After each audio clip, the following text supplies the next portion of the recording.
یہ جو آپ کا سفر ہے، جی لمبا سفر، مشکلات، بے شمار چیلنجز کا سامنا، ظاہر ہے آپ بون پاکستان میں پیدا ہوئے، پھر یہاں آئے، پھر پڑھائی کی، پھر کام کیا، محنت کی، پھر لیبر، بس ڈرائیور، پولیس، کتنے کام، پھر 17 قائد اعظم، پھر پی ایچ ڈی کے ڈگری کا ملنا، پھر شیڈو ڈپٹی.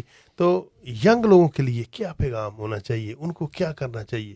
کوئی ایسا کوئی منتر ہو کہ جلدی جلدی بندہ پرائم منسٹر بن جائے، وزیر بن جائے، ایم پی بن جائے، ایسے ہو سکتا ہے؟ جی، آپ نے ایک پوری بات نٹشل میں مانگ رہے ہیں، تو یہی ہے کہ پاسبل ہے. میں ایکچولی اس چیز کو بلیو کرتا ہوں کہ اللہ کی ذات نے ہمیں اشرف المخلوقات بنایا ہے. جی تو یہ اشرف المخلوقات جو ہے، اس کے پوٹینشیل کی کمی نہیں ہے. اس پوٹینشیل کو ریئلائز کرنے کی اصل بات ہے.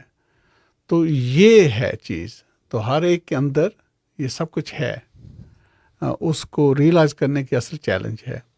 تو اس کے لیے آپ یہ کہہ سکتے ہیں کہ اپرچونٹی کی بات آتی ہے کہ اگر مجھے یہ اپرچونٹی نہ ملتی کہ میں اس ملک میں آتا، تو ظاہر ہے یہ جتنی چیزیں ہیں یہ نہیں مشکل تھیں. بالکل. جی. تو اپرچونٹی کا یہ پوائنٹ بھی ہوتا ہے. اور دوسرا پوائنٹ یہ ہوتا ہے کہ آپ محنت کریں، کیونکہ کوئی بھی چیز جو کسی ورتھ ہے تو اس کی ورتھ جتنی زیادہ ہے تو اتنا ہی زیادہ آپ کو اس کو حاصل کرنے کے لیے محنت کرنی پڑے گی. کوئی ورتھ چیز آسان نہیں ملے گی. صحیح، یہ کلیئر پوائنٹ ہے.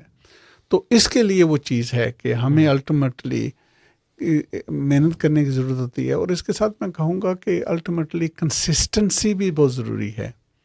کیا فرق ہے کہ ایک کامیاب ہوا اور ایک نہیں ہوا؟